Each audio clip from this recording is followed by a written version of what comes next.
mi cena de cumpleaños y me mandaron un mensaje: no eres nuestra prioridad en este momento. Yo dejé una nota que decía: entonces no cuenten conmigo, como si yo fuera la suya. Así que dejé de pagarles la hipoteca. A la mañana siguiente, 42 llamadas perdidas. Hola, hey. Cumplí 32 el viernes pasado. Se suponía que iba a ser una celebración tranquila y significativa, nada extravagante. Había reservado una mesa pequeña para 4 en mi restaurante italiano favorito. Solo yo, mi mamá, mi papá y mi hermano menor, si podía venir. No nos sentábamos juntos como familia desde hacía meses, y pensé que tal vez, solo tal vez, recordarían lo importante que eso era. Pero debía haberlo sabido. Me mandaron un mensaje 10 minutos antes de la hora de la reserva. Ni siquiera una llamada. No eres nuestra prioridad en este momento. Eso fue todo. Sin explicación, solo esa frase fría y despectiva. Como si yo fuera una cita con el dentista que olvidaron cancelar. Me quedé viendo ese mensaje más tiempo del que quiero admitir, sentada en mi coche frente al restaurante, todavía con el outfit que tardé horas en elegir, y con el maquillaje ya empezando a correrse por las lágrimas que intentaba contener. Lo que más me dolió, apenas los había ayudado a evitar que perdieran su casa. Desde que mi papá se jubiló anticipadamente por problemas de salud, y a mi mamá le recortaron las horas en la farmacia, habían estado mal económicamente, ya iban varios meses atrasados en la hipoteca, y estaban a punto de perder la casa donde vivieron más de 25 años. Así que intervine. Pagué 3 meses de hipoteca, casi $6,000, de mis ahorros. No porque me lo pidieran, sino porque lo necesitaban. Y porque pensé que eso es lo que hace una familia. Cuando llegué esa noche a casa, todo estaba oscuro. Sabía que no estaban. También sabía que no querían enfrentarme. Así que escribí una nota. Un papelito pegado al refrigerador. Entonces no esperen que yo sea su prioridad. Hice una maleta pequeña y me fui. Manejé directo a mi departamento, que aún conservaba aunque me había mudado de nuevo con ellos temporalmente para ayudar con los gastos y las tareas de la casa. En su momento se sintió como lo correcto. Ahora se sentía como el peor error de mi vida adulta. El sábado por la mañana, desperté con el celular vibrando como loco. 42 llamadas perdidas, de mi mamá, de mi papá, de mi hermano, incluso de familiares lejanos con los que no hablaba hace meses. Todos diciendo lo mismo: llámanos, por favor, tenemos que hablar. No respondí. No de inmediato. En vez de eso, entré a la cuenta bancaria que usaba para pagar su hipoteca. Cancelé los pagos automáticos. Cancelé las transferencias futuras. Y envié un mensaje breve y final al banco. Ya no realizaré pagos a nombre de Richard y Elaine Meyers. Favor de dirigir futuras notificaciones directamente a ellos. No lo hice por venganza, al menos eso me repetía. Lo hice porque entendí algo doloroso. Estaba dándolo todo por personas que me veían como opcional. Y esto no era solo por un cumpleaños olvidado. Era por años siendo la última opción. Cuando tenía 10 y mi papá se perdió mi primera obra escolar porque mi hermano tenía partido. Cuando a los 17 entré a la universidad de mis sueños, pero no fueron al tour porque era el baby shower de mi prima. Cuando a los 25 estuve hospitalizada después de un accidente, y mi mamá prefirió quedarse en casa a organizar una noche de vinos con las vecinas. Momentos pequeños, apilados como ladrillos, y el viernes fue el último que podía cargar. Los mensajes de voz eran todos lo mismo: confusión y desesperación. No lo dijimos en ese sentido. Tu papá tenía dolor en el pecho y tuvimos que ir a urgencias. Solo fue mal momento. Por favor, tenemos que hablar. Pero hasta sus excusas sonaban vacías. Si de verdad fue una emergencia, ¿por qué no llamaron? ¿Por qué no apareció mi hermano? ¿Por qué nadie pensó que merecía una explicación? No me valoraron, hasta que les quité lo que necesitaban: mi dinero, mi tiempo, mi lealtad. Y de pronto, ya no era opcional. Era esencial. El domingo por la tarde, por fin respondí una llamada. Era mi hermano, Jaque. ¿De verdad los cortaste?, me dijo, como si hubiera cometido un crimen. No grité, no lloré. Solo dije lo que había querido decir por años: ya no soy su red de seguridad. Hubo silencio del otro lado. Vamos, solo estaban abrumados. ¿Sabes por lo que han pasado? Yo también he pasado por cosas, le respondí. Pero aún así estuve ahí, aún así hice sacrificios. ¿Y para qué? No puedes dejar que pierdan la casa. Sí puedo, y lo haré. Colgué antes de que intentara manipularme con culpa. Esa noche, me senté en el sillón viendo fotos viejas: cumpleaños, Navidades, mi graduación. En casi todas estaba sonriendo. Pero ahora lo veía. Algo en mis ojos. El esfuerzo constante. Las ganas de ser vista. De ser suficiente. No sé qué venga después. Sé que el aviso de ejecución hipotecaria llegará en una semana si no pagan. Sé que las llamadas seguirán. Sé que la familia dirá que los abandoné. Pero por primera vez en años, sentí una paz extraña. No cerré una puerta, no quemé un puente. Simplemente dejé de construirlo yo sola. Y esa noche, mientras el teléfono volvía a sonar con más llamadas perdidas, lo dejé sonar. Porque a veces, el silencio es el único idioma que la gente entiende. Para el lunes, ya había perdido la cuenta de las llamadas. Llegaban en oleadas, algunas agresivas, otras desesperadas, otras extrañamente silenciosas, como si esperaran que recapacitara. Pero no lo hice. En vez de eso, fui a trabajar. Respondí correos. Me preparé café. Hice mi trabajo con más concentración que en meses. Como si soltar el peso que cargaba hubiera desbloqueado algo en mí, algo que no sabía que me estaba asfixiando. El martes por la tarde, tocaron la puerta. Vivo en un edificio con acceso controlado, así que alguien la dejó pasar. Cuando abrí, era mi mamá. La vi más pequeña de lo que recordaba. Cansada. Su abrigo le quedaba grande. Los ojos, rojos. ¿Podemos hablar?, preguntó bajito. No me moví, no dije que sí, no la invité a pasar. Pero ella entró de todos modos, como si lo tomara como permiso. Miró a su alrededor como si nunca hubiera estado ahí, aunque llevo casi 5 años viviendo en ese lugar. Está bonito, dijo, forzando una sonrisa. Crucé los brazos. ¿Por qué estás aquí? Hizo una mueca, como si mi pregunta le doliera. Necesitamos tu ayuda. Por supuesto. Empezó con su discurso, que estaban otra vez atrasados, que el banco ya mandaba cartas, que estaban en proceso de embargo, que no sabían a quién más recurrir. Luego se detuvo y me miró con ojos grandes. ¿Por qué nos cortaste así de la nada? Porque me dijeron que no era su prioridad, literalmente. Negó con la cabeza, con una lágrima cayéndole por la mejilla. No lo dijimos con esa intención. Tu papá tenía dolor en el pecho. Tuvimos que ir a urgencias. Entonces, ¿por qué no lo dijeron? ¿Por qué mandar un mensaje frío de 6 palabras y desaparecer? No respondió. Porque no valía la pena explicarme, dije yo, respondiendo por ella. Porque llevo años sacándolos del hoyo, dándoles dinero, haciendo sacrificios, y a cambio, me mandan mensajes así el día de mi cumpleaños. Estábamos agobiados, susurró. Yo también, y aún así estuve presente. El silencio se alargó. Ya no intentó justificarse. Creo que una parte de ella finalmente entendió. Pudiste habernos dicho que estabas molesta, murmuró. Lo hice, toda mi vida. Esa sí le pegó. Se quedó parada, encorvada, más vieja de lo que jamás la había visto. Por un segundo, sentí culpa. Pero se me pasó, porque esto no era crueldad. Era consecuencia. Ya no voy a pagar su hipoteca, le dije. No soy su fondo de emergencias, no soy su plan B. Entonces, ¿qué estás diciendo?, preguntó, ya en pánico. Estoy diciendo que tienen que solucionarlo, igual que yo, como adultos. Y lo vi en su rostro, ese cambio. El momento en que se dio cuenta de que ya no tenía control sobre mí. Que la hija callada y obediente en la que se apoyaban ya no estaba. En su lugar, había alguien más firme. Alguien que ya no iba a seguir desangrándose por quienes ni siquiera notaban que sangraba. Antes de irse, se volteó hacia mí. Sabes que te amamos, ¿verdad? Asentí. Lo sé, solo que nunca lo demostraron de formas que importaran. Y se fue. No supe nada de ellos por un tiempo. Unos días después, mi hermano mandó un mensaje. Una sola línea, ¿de verdad los vas a dejar perder todo?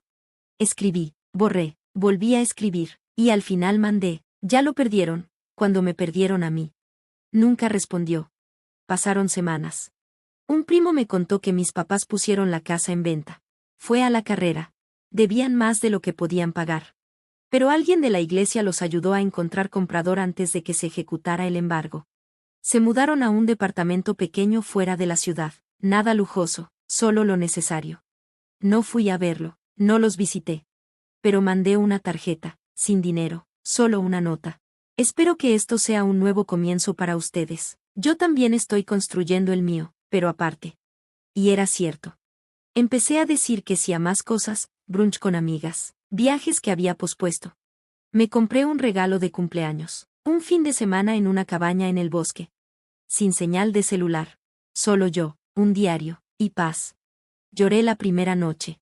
No porque los extrañara, sino porque no los extrañaba. Porque por fin entendí lo que es la libertad.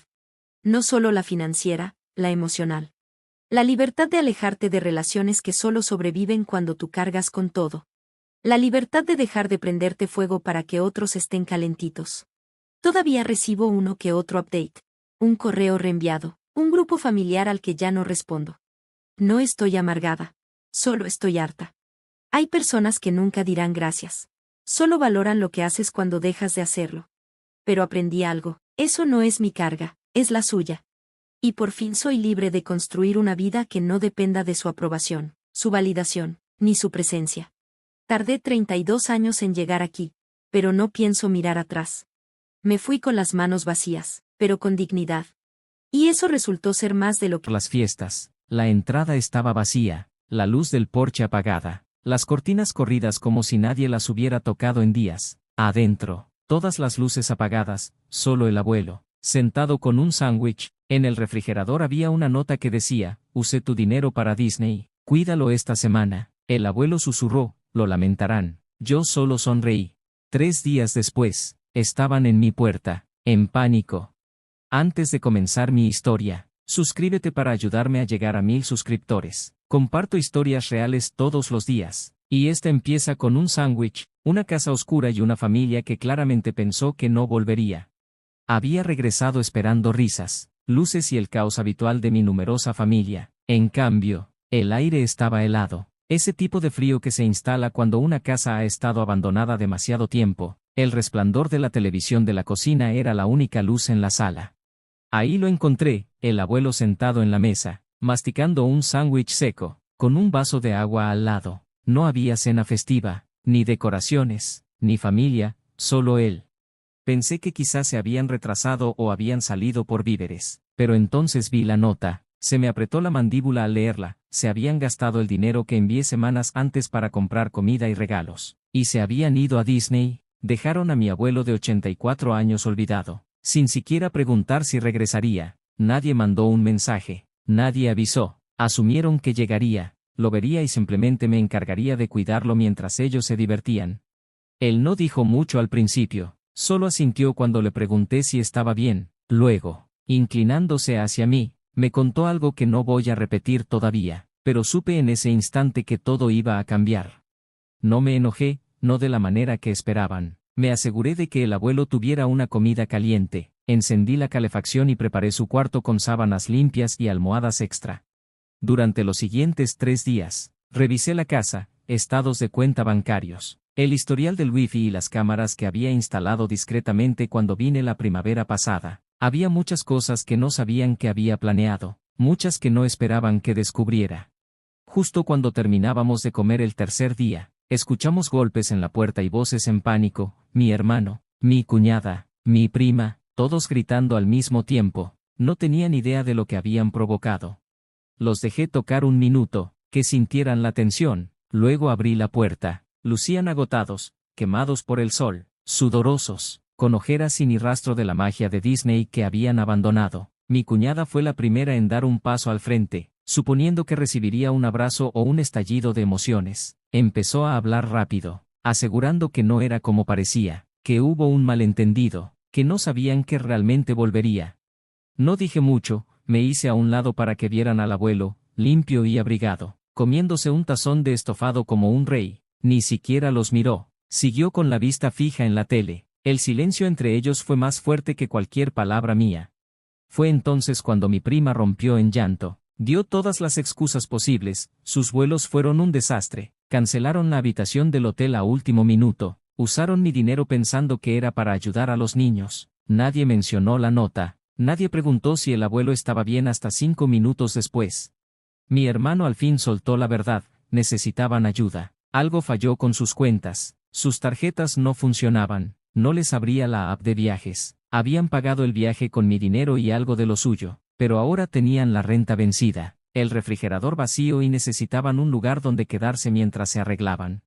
Los escuché, dejé que descargaran cada problema, cada malentendido. cada excusa. Luego les conté que las cámaras habían estado grabando desde marzo, cada visita, cada vez que dejaban al abuelo con sobras frías mientras pedían comida en el auto, cada ocasión que rebuscaron en su botiquín buscando analgésicos. Tenía todo: video, audio, capturas de pantalla de sus chats de grupo sincronizados con la tablet de la cocina. El pánico fue instantáneo. No solo pedían techo, huían de las consecuencias. Y tenía razón. La tensión se espesó. Mi prima dejó de llorar. Mi cuñada deambulaba como un animal acorralado. Mi hermano, encorvado al filo del sillón, sudaba y apretaba la mandíbula. Mientras tanto, el abuelo estaba tranquilo, demasiado tranquilo, como quien ya hizo las paces. Cuando al fin cesaron las historias, el abuelo se puso de pie sin decir nada y me hizo señas para acompañarlo hacia la puerta del sótano. El sótano olía a madera vieja y aceite de motor. El abuelo caminó hasta la pared más alejada, metió la mano detrás de unas cajas polvorientas y sacó una lata verde abollada. La puso en el banco de trabajo y me hizo un gesto para que la abriera. Dentro había montones de papeles, estados de cuenta, cheques viejos, cartas y una línea de tiempo mecanografiada que abarcaba casi una década. No entendí al principio, hasta que vi el patrón: retiros, falsificaciones, préstamos a nombre de mi abuelo. Lo habían desangrado por años, usando su número de seguro social para abrir tarjetas de crédito, obteniendo préstamos express y nunca pagándolos. Un documento mostraba que mi hermano había firmado como cosolicitante de una hipoteca inversa que mi abuelo nunca autorizó. La firma del notario era falsa, hecha por un amigo de mis primos que trabajaba en una paquetería. Lo peor, el abuelo sabía que lo seguía en silencio, esperando. Dijo que lo habían amenazado con internarlo, despojarlo de la casa y alejarlo de los nietos si hablaba. Durante un tiempo les creyó, hasta que empecé a enviarle dinero el año pasado. Él lo usó para contratar a un abogado discreto y astuto que reunió el caso legalmente. Mes a mes, fue armando la carpeta esperando un momento como este. Arriba, ellos no tenían idea de lo que sostenía en mis manos. Puse la lata sobre la mesa de centro y la abrí despacio. Sus rostros cambiaron al instante. Mi hermano se puso pálido. Mi cuñada se sentó en silencio. Mi prima murmuró algo sobre no recordar nada. El abuelo no los miró, me miró a mí y asintió una sola vez. Esto no era venganza, era justicia. Mientras pasaba cada hoja, no alcé la voz, no fue necesario. Cada documento que dejaba era un clavo más en el ataúd: sus firmas, recibos de supuestos negocios, solicitudes de tarjeta de crédito a nombre de mi abuelo pero con el correo de mi hermano. Sabía que no había buena explicación. Esperé el silencio, y llegó rápido. Mi cuñada dejó de deambular. Mi prima enterró la cabeza en las manos. Mi hermano clavó la vista en el suelo como si pudiera tragárselo. Me levanté y le pasé el teléfono al abuelo. Llamó a su abogado sin dudar, concertando una cita para el día siguiente. Les dijo que la lata estaba sobre la mesa y los archivos listos. Fue entonces cuando el pánico se volvió súplica. Juraron que lo pagarían, que nunca pensaron que llegaría tan lejos, que era solo una ayuda temporal mientras se reponían. Pero no hubo nada temporal en vaciarle los ahorros a un anciano y convertirlo en un cajero automático. Querían quedarse en la casa unos días más. Les dije que eso no iba a pasar, no después de lo que hicieron. Actuaron como si yo fuera cruel, como si tuvieran derecho a todo. Así que lo hice fácil, saqué un sobre y se lo di a mi hermano. Dentro había un aviso notariado, con fecha y firma legal. El abuelo me había concedido poder notarial temporal 2 semanas antes, por si este regreso se complicaba. La casa estaba fuera de su alcance, las cuentas congeladas y el carro que usaban reportado como robado esa misma mañana, el wifi que le chuleaban desconectado, hasta la bodega que pensaban que mi abuelo había olvidado, cerrada con inventario enviado al abogado.